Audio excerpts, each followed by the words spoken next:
Hey everyone, what's going on today?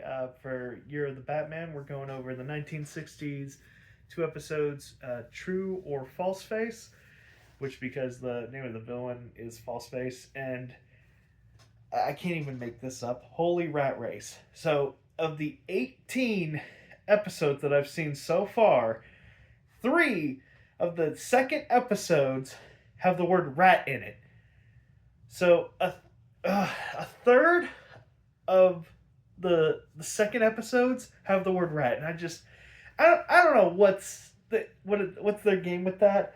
Like why rats again? Like is it just because flying rodent? I don't know. It just kind of it's driving me nuts. I don't know why. I'm talking about this too long, but it's so weird that it's happened this many times. Anyway, so uh, for those who don't know who Falseface is, he's kind of like the DC chameleon. The fake mask they picked for him is actually really creepy looking. It's like a I don't know. It's like a melted Ronald Reagan or maybe like a melted Richard Nixon. It's just really creepy. I'm very curious to see if they ever show what's on the inside of his face, what it actually looks like. But it's every time he's on screen, it's like uncanny valley. Like it's off.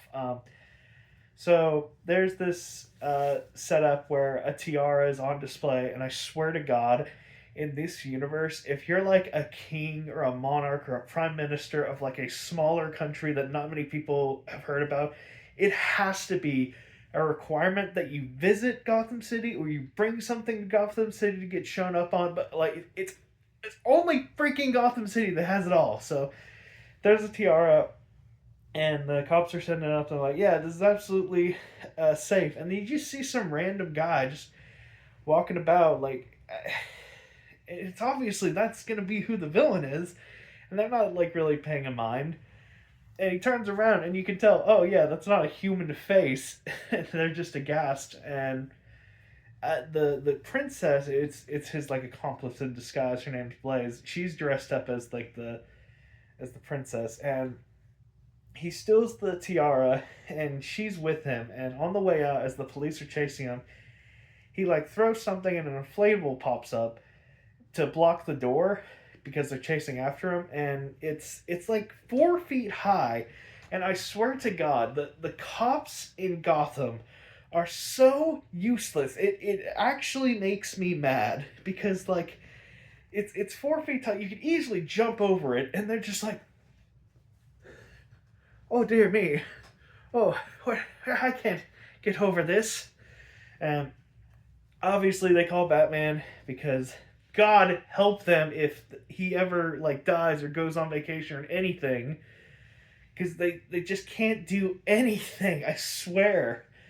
Um, so there's a chase with False Face, which is kind of neat. His car has the ability to morph. There, you do see a chase scene where like he presses a button and then the car turns into something else, which is kind of neat. So Batman and Robin, they're called in, and as they're talking with the commissioner and chief, some random guy he comes in and he delivers Batman and Robin a note from Falseface. And it turns out that guy was actually Blaze in disguise, and they figure that out. And she like very easily escapes. And just like, guys, she was right there. Why aren't you? Why didn't you cuff her? Why didn't you hold her down or something? Um, it's just, it's just ugh. This episode is already kind of pissing me off. Uh, so then trying to think what happens. A whole but like it's one thing after another in this episode. I will say like it keeps you on. So Batman figures out there's going to be another bank robbery.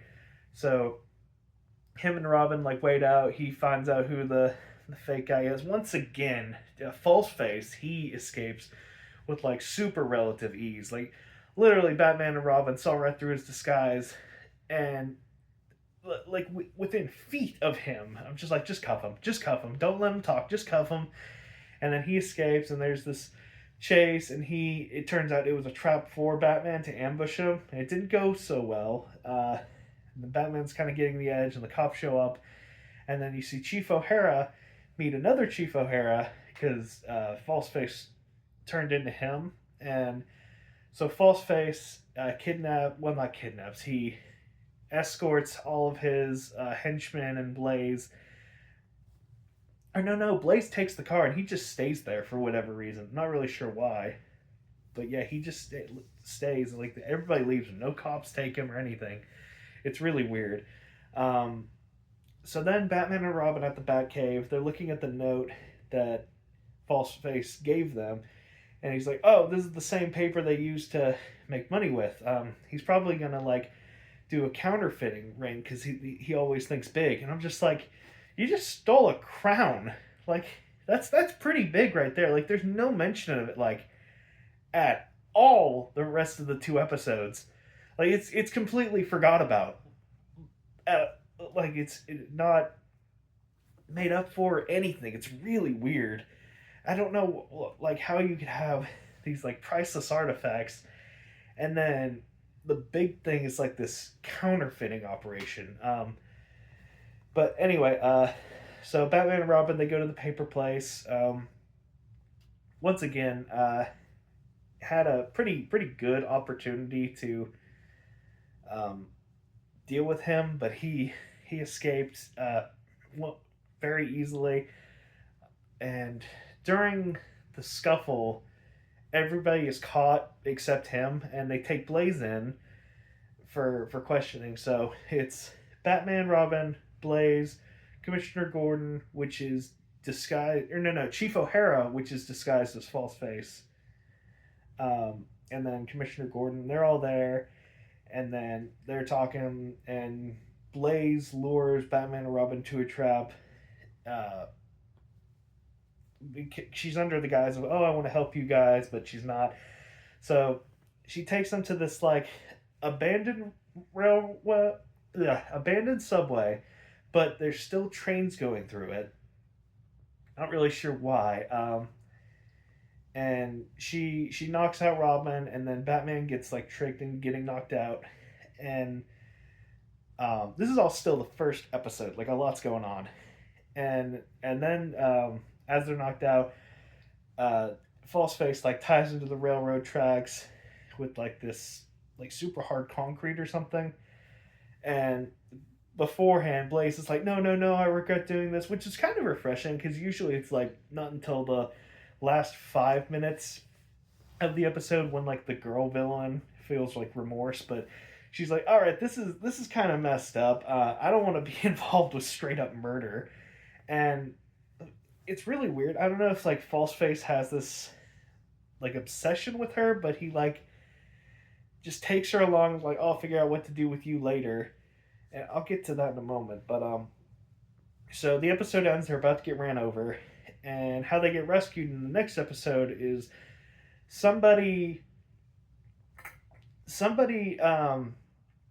on the radio that many are called to action, but only 2 took the call, something like that. And Alfred, thankfully, heard it on the radio, which God help them if they didn't hear, or if he didn't hear the radio. So he calls Batman. He's like, "Hey, Batman, just want to make sure you guys are okay." And then Batman's like, "Oh, thank God." Alfred's short circuit the thing, and he's like, "But it'll blow up your radio." And he's like, "Okay, please do it." So he short circuits the thing on his end, which causes Batman's radio to explode. And that's how he escapes his trap, and they able to save Robin. So yeah, don't really know why that's built in to it, but oh well. So they escape the trap. That's all I'm saying. So it goes out later. Blaze is still there, and it's just like, dude, what use is she at this point? Like, she is actively against you, and she's against all this. Like, why are you keeping her around? Just kill her. So he's keeping her for whatever, and then he's like, I'll figure out what to do with you by the end of the day or something. And Batman and Robin, they're trying to figure out, oh, who we need to figure out who sent us that tip for you, Alfred. Which, yes, that helps them tremendously, But I would never think, I'd be like, oh, that's just good luck. We need to focus on Falseface, not the person who saved me, the person that's going to commit crimes and whatnot. So they go to the radio place, and you find out it was Blaze that dropped a check off and left a clue to where they're going to strike next. But it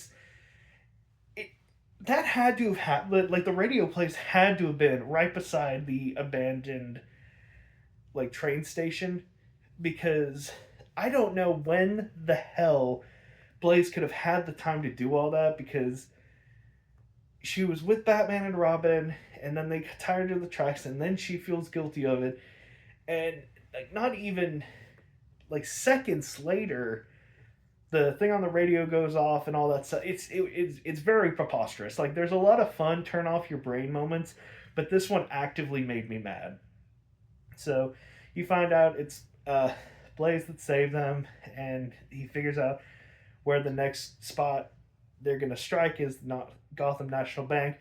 So all the criminals show up to rob that vault, and they break in, and it's a fake vault, which I don't know how the heck you could fake a vault, but all his guys are captured, and Falseface, he somehow escapes, which is it's makes me even more mad, because you had like 10 cops there. There was only like one way out of that cage, and Falseface was still able to escape. And there was one point where Chief O'Hara was struggling to deal with a little person. I mean, he was literally like just struggling with him for minutes on end.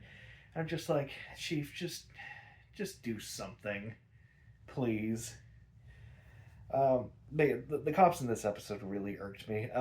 So a chase ensues with Batman chasing Falseface, and Blaze is still with him at this point. Like she's in the car, she's like handcuffed or something, and I'm like, just kill her. What are you gonna do? I mean, he might do something mean or dirty, but still, like there was no need to take her along with you in the car. Like could have just left her at the hideout. It's really frustrating. So a huge chase ensues with like the Batmobile being blown up and it being a fake, and then there's a motorcycle chase, and she's just like, oh, it's easier to do it on foot, which is, I don't know how she came up with that logic, because she didn't know where the hell he was going, but it still works out, and they knock him off his bike, and then more chaos ensues. He dresses up as a cowboy, dresses up as the commissioner, and then he's finally discovered, and it's over. Then it flash forwards, Batman and Robin there in the Wayne house. Well, Dick and Bruce are at the Wayne house, and I always forget her name. Aunt Harriet. Yeah, I think it's Aunt Harriet. She's like, "Oh, guys, I wanted for you to see this reformed criminal. It's really important." And it's Blaze, and you're just like, how much time has passed? Because they don't really say it. They just kind of fast forward to that moment, which is nice. It's good that she got rehabilitated, and she's like planning on doing something with her brother in Australia. Like it's a nice episode of her, but man, overall that episode, it didn't really hit. Like there was a lot of stuff that made me mad. A lot of stuff, honestly. So I'd probably, if I were to rate that episode or the episodes altogether from a 1 to 7, I think I'd probably a 2. Like that episode actually did make me a little mad. Yeah, and then I don't know. I don't really know what else to say. I just skippable. Anyway, that'll do it. Bye.